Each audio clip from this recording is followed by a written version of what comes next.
How's everyone doing? Wonderful. Brilliant, good response.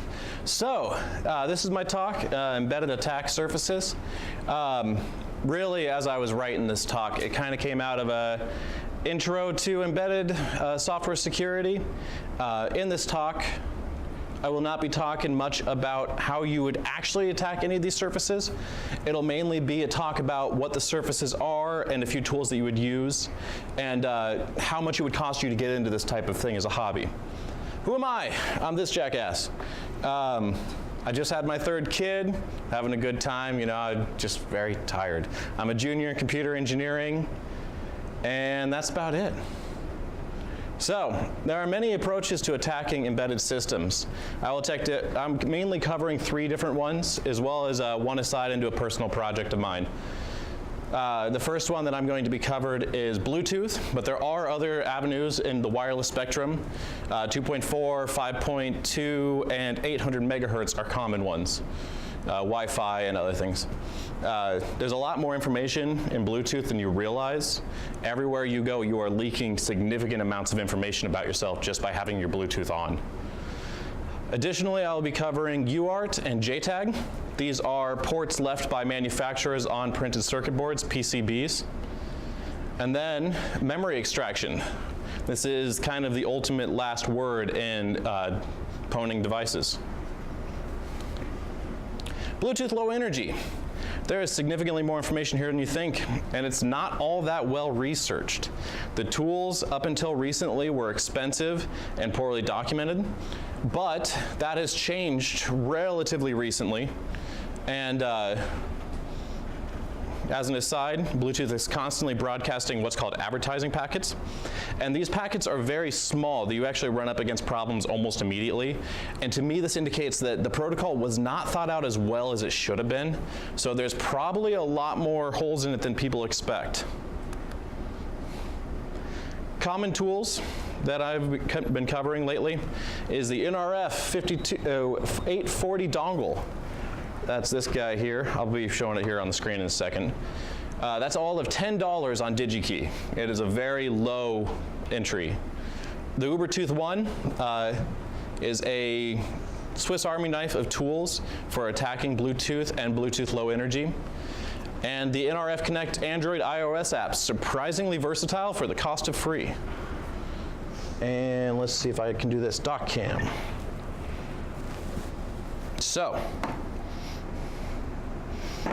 So this is the Ubertooth one here. It's the 135, that's a resistor. This is the NRF 52 dongle and the NRF Connect app here. And they all do roughly the same type of things, just with varying levels of user friendliness. Whoop. What phone is that? Pixel 3? Yeah. Oh, so it's demo time after this page. So, yeah, demo time. So using the Ubertooth to begin with.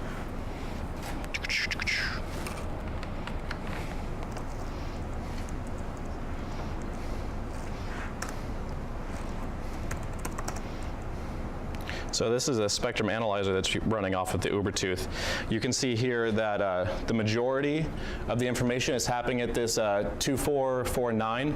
That's Wi-Fi channel 2, I think, which is what the access point is. But we also have these interesting spikes all over the place. Third floor at Coover has a lot of really interesting activity that I have no idea why it's there. And I'm pretty sure the FCC would not exactly be happy about it. Additionally, you can do Ubertooth RX, which is basically kind of like a Wi-Fi promiscuous mode just for Bluetooth. And these are all the Bluetooth packets that are flying around in here. The lap channel is what you'd use to determine devices. The error count, clock, and clock offset are what you would use to synchronize to the frequency hopping of how Bluetooth low energy jumps around to use the whole bandwidth space. We have signal to noise ratio, which is the same thing in Wi-Fi. It tells you how good your signal is, as well as a timestamp code. You could use this to initially find devices. Kismet and Wireshark both will tie into this, and you can get a much more user-friendly list of all the devices, and then you could start poking things if you wanted to go the Ubertooth route. The NRF Connect app, I think, is significantly better. What are you doing?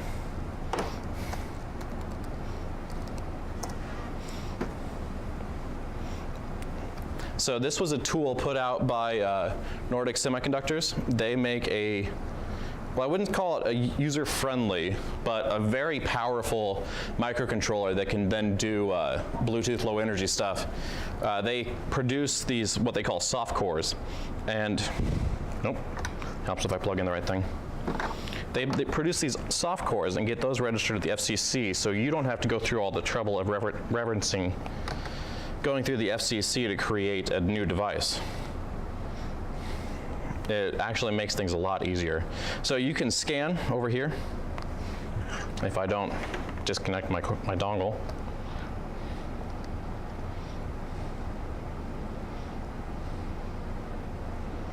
I made it mad.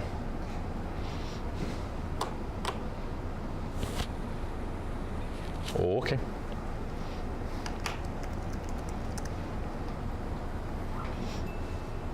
Let's try that again.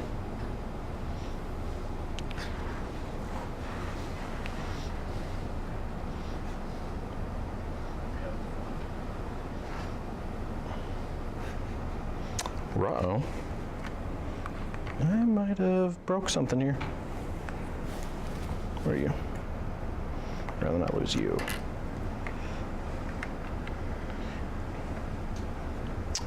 One of my experiments lately has been using a USB port, and I may have fried all my USB ports in this laptop. So, you know, because that's not lighting up at all anymore. Oh, wait, there it goes. All right, let's try this again.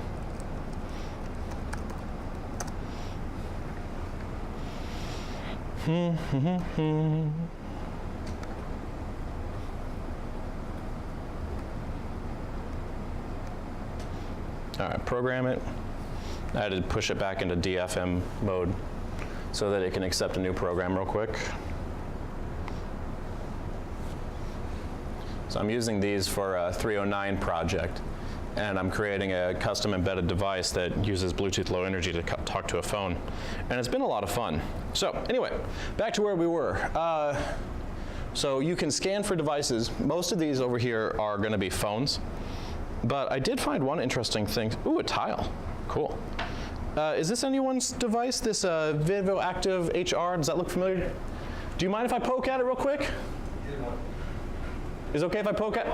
I'm not going to change anything. I just want to scan what's cool. So this, I actually looked at this. So check this out. I don't think it actually works. Here's your heart rate.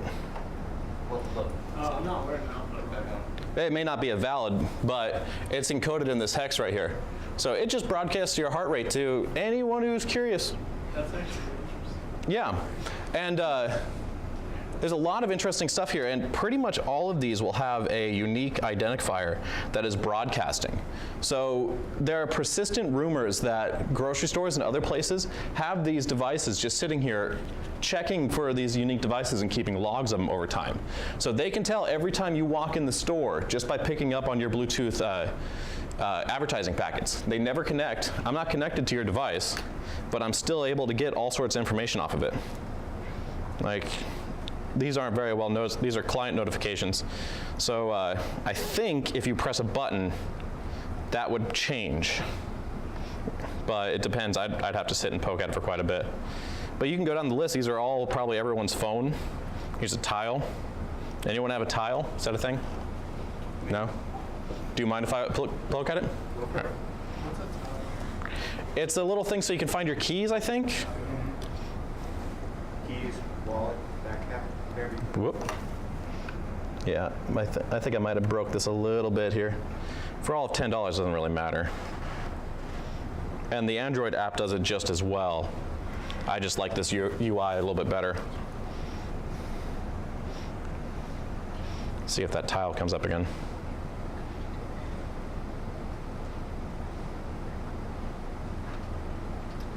So what's with the server setup? Server setup? Where are you seeing that? Oh, so if you want to use this as a dummy for your own dev environment, you can do that. That's what this main purpose is. So you can set up, it's a little bit of scripting, so you can interact with the device without having to have a full app at hand.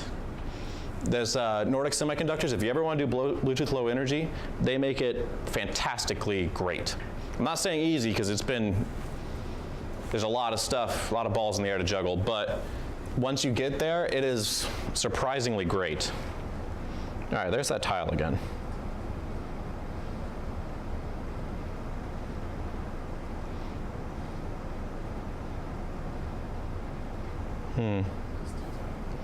Yeah, it doesn't want to connect anymore. Yeah. Anyway, I'm going to move forward. You guys get the idea with that part. So, Bluetooth Low Energy. Actually, I'm really happy that heart rate monitor was here, because this is a tweet from someone on Twitter showing exactly that. This was, I think, Jabber Elite, and it actually straight up says beats per minute. It's a better made device, and it just straight up tells you what it is. And it tells you where it's at, the earlobe, and if you could scroll down, it had a unique identifier that was only responding to that actual device. So you could keep track of someone over time using this. It's kind of terrifying to think about.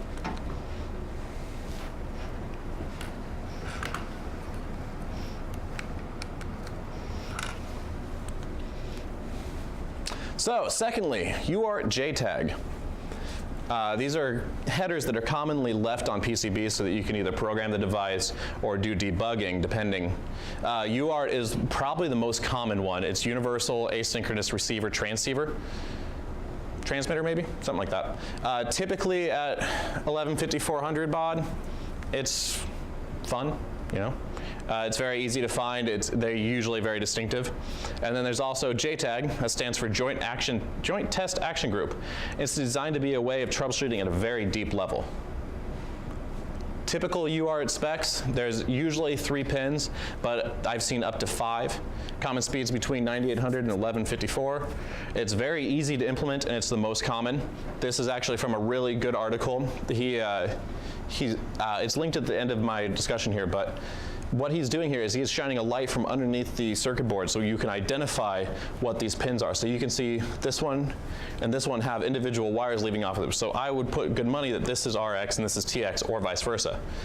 This one is connected to one of the planes, either top or bottom. Actually, since it's in this crossing, it's actually on the bottom plane. And this pin right here is on the top plane since it's completely colored in. This one's not connected to anything, so you can completely ignore it. So if you know what the plane is, and it's usually very easy to find with a multimeter, you can then, from this, plug straight into it and be able to control things. Common tools for UART. Standard USB to UART adapters. This guy right here, on AliExpress you can get them for 50 cents a piece. They're really easy. You should have a half dozen in your bag if you're interested in this. There's the, I'm going to butcher this, but Sale logic controllers. That's what I used down here. After Daniel's talk about CAN bus, I had a cluster that I plugged straight into it. And I was able to plug this into it, and it just straight up spit out exactly what its arbitration idea is that it's expecting. And I was able to read this with free software, and this is all of, I didn't put it here, but all of $15 to play with. Finally, if you want to be a really cool kid, there is this really cool chip, CH330N. It is a 42-cent USB to UART transceiver, so you can make 50-cent boards just like this guy up here. Put it in your own design. Oop. All right, demo 2. How am I doing on time? About 20 minutes so far. Cool. So,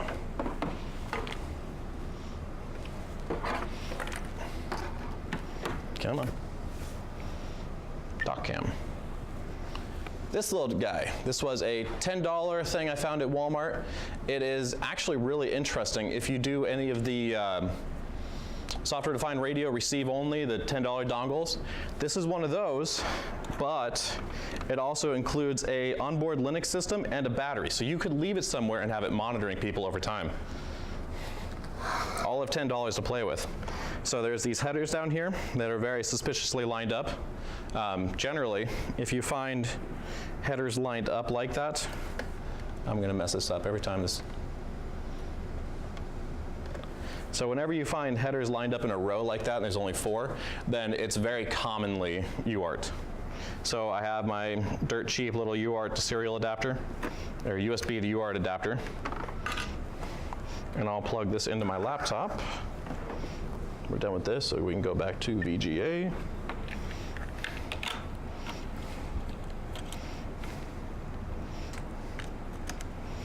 Sorry, I missed it. What does this device do?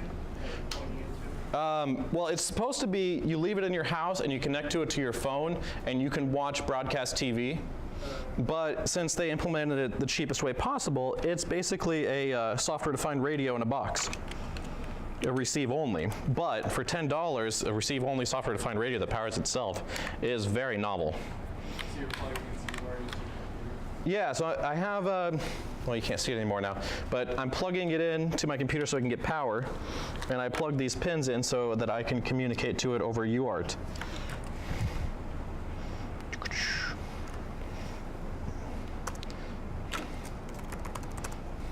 So I have my serial connected to that device, and I'll turn this on. And there it is. There is the kernel image, and Linux is booting on this device. If memory serves, this will actually drop down to a command line, and then you can just straight start hacking on it. They provided no security whatsoever on this. Yeah, entered promiscuous mode. So it has a little Wi-Fi module, so you can, yeah, you can use this to scan Wi-Fi networks. You leave it behind somewhere in a potted plant. You could probably even do a little bit of exploitation over an uncommon channel if you wanted to. I don't know enough to do that. Why does it have a wireless chip on it? So you would connect to, it would connect to your network, and you'd use a really sketchy app to connect to it over your Wi-Fi, and then the software-defined radio in it would catch the TV. Yeah, I don't know if this is going to drop. Oh, there it goes. So, open UART, just like that. So now we have a command line. You can play around with this device however you want. I haven't gone much further, unfortunately. So, JTAG is the next topic.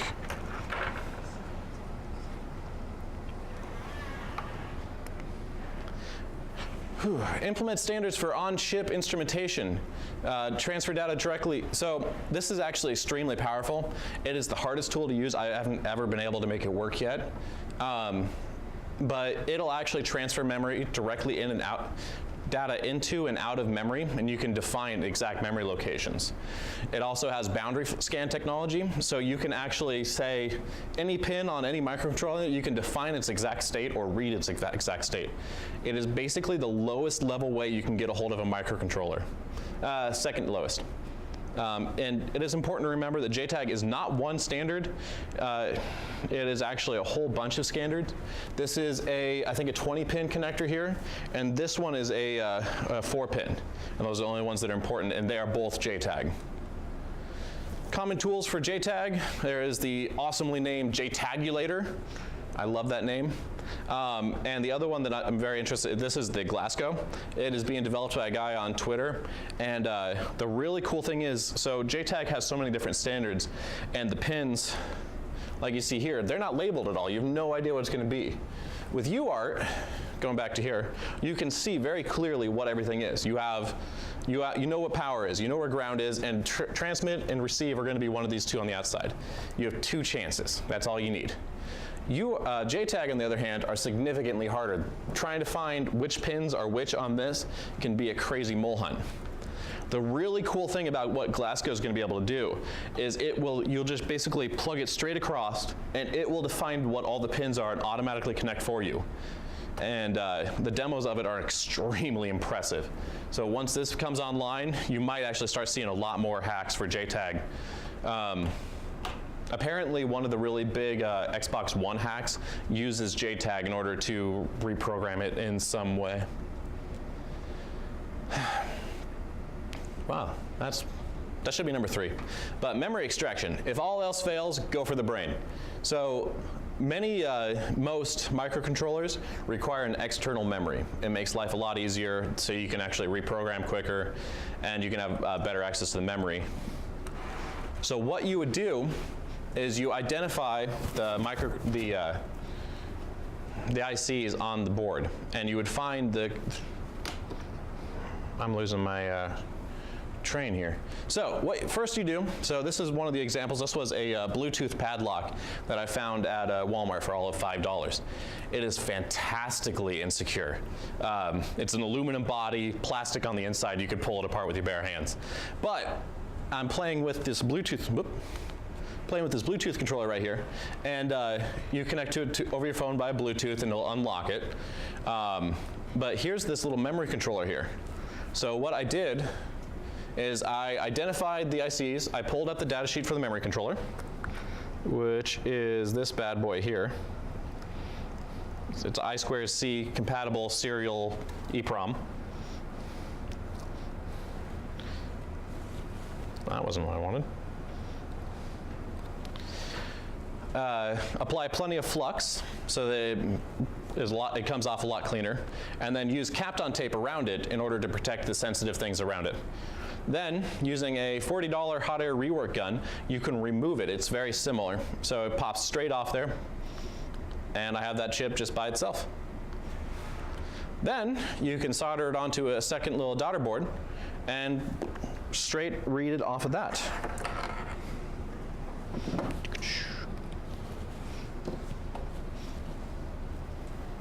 Docam, there we go.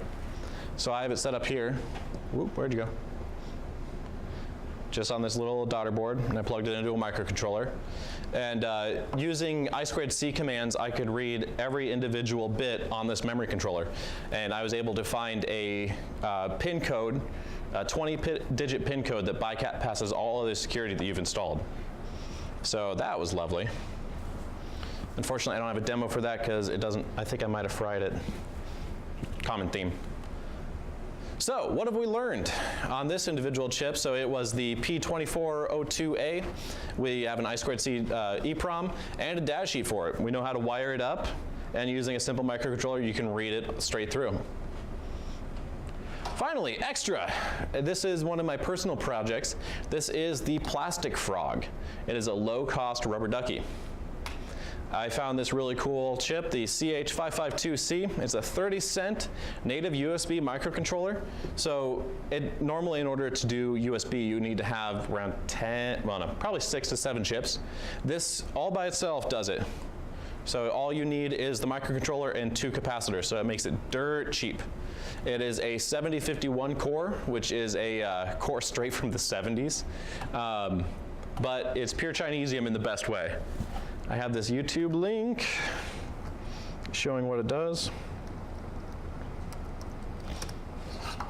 Unfortunately, I made a stupid mistake on my board, so it doesn't work.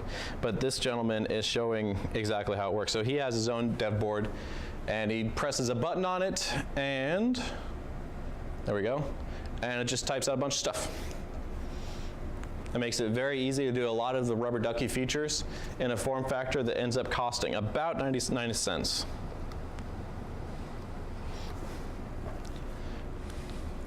How much is a rubber ducky? About 50 bucks, I think. So yeah, if anyone is interested, I would love help working on the firmware. I have example code, but all the comments are in German, so that doesn't help me a whole lot. I found other example code in Chinese. So we know what we have to do, just got to find time to do it. So if anyone wants to help, I'll give them a free rubber ducky once the new boards come in a couple of days, and we can work on it together. It'll be a lot of fun.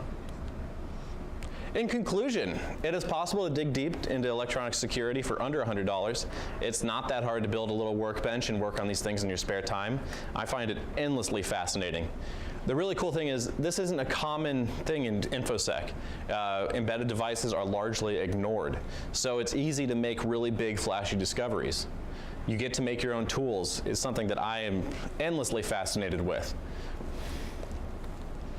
Further resources, here's a couple of things.